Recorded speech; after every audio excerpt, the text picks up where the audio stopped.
بسم الله والصلاة والسلام على رسول الله سيدنا محمد وعلى آله وصحبه وسلم تسليما كثيرا. يا ريت يا جماعة قبل ما ادخل في موضوع الحلقة حضراتكم تدعموني بمشاركة على قناتي على اليوتيوب انجكشن العالمي.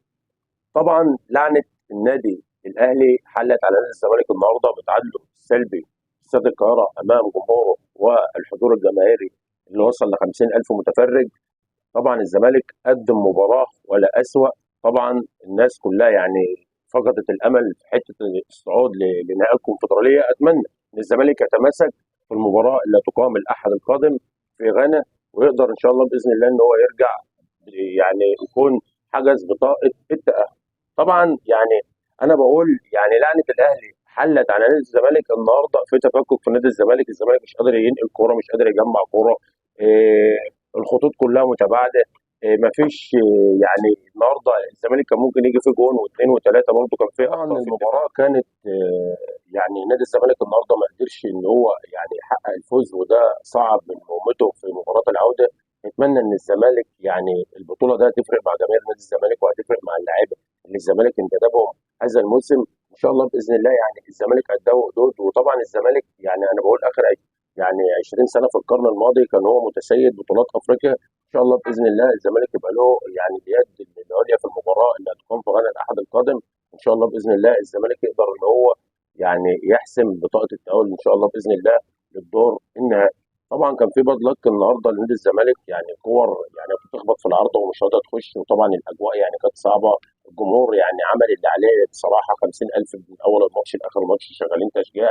الناس ما بطلتش، بس الفكره ان هو ربنا سبحانه وتعالى يمكن بس مأجل الفرحه شويه. نتمنى ان شاء الله باذن الله ان الزمالك الماتش اللي جاي يتماسك ويقدر ان هو يعني ياخد المباراه خطوه خطوه ان شاء الله باذن الله لحد ما يوصل حتى لضربات الجزاء، ويكون له برضه يعني النصيب ان هو يقدر يحسم بطاقه التاهل. طبعا النهارده يعني مباراه ليفربول وفولهام انتهت يعني النهارده 3-1.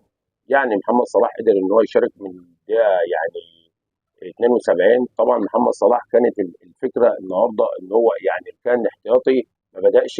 ليفربول كان يعني مضغوط من بدايه الشوط الاول.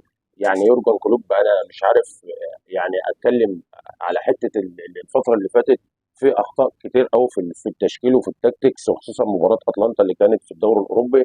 نتمنى ان يعني ان الحاجات دي تنتهي، وان شاء الله باذن الله اتمنى على المستوى الشخصي ان ليفربول يقدر ان هو يعني يكمل لاخر نفس في الدوري، لان طبعا يعني الدوري الانجليزي يعني كل الفرق بتلعب بنزاهه وبشفافيه. وان شاء الله باذن الله يعني محمد صلاح يتوج يعني الموسم ده.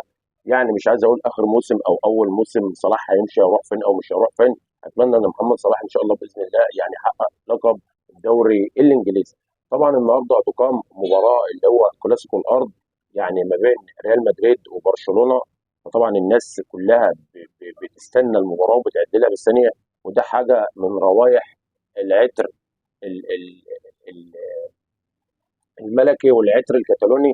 نتمنى ان شاء الله باذن الله نشوف مباراه تليق بكلاسيكو الارض. طبعا يعني الكلاسيكو من بعد ميسي وكريستيانو بدا يقل في حته المشاهدات والمتعه وتغيير اللاعبين او اللاعبين اللي هم يعني مش عايز يعني اخوض في الكلام ده كله. بس هي الفكره كلها ان هو الكيرف قل لان في لعيبه قليله ما استحقتش ان هي تلعب في برشلونه الى اخره. النهارده هنشوف روايح وهنشوف يعني حاجات من العطر الملكي، وان شاء الله باذن الله برشلونه تقدر تقدم مباراه قويه. اتمنى ان يكون موضوع الحلقه نال اعجاب حضراتكم.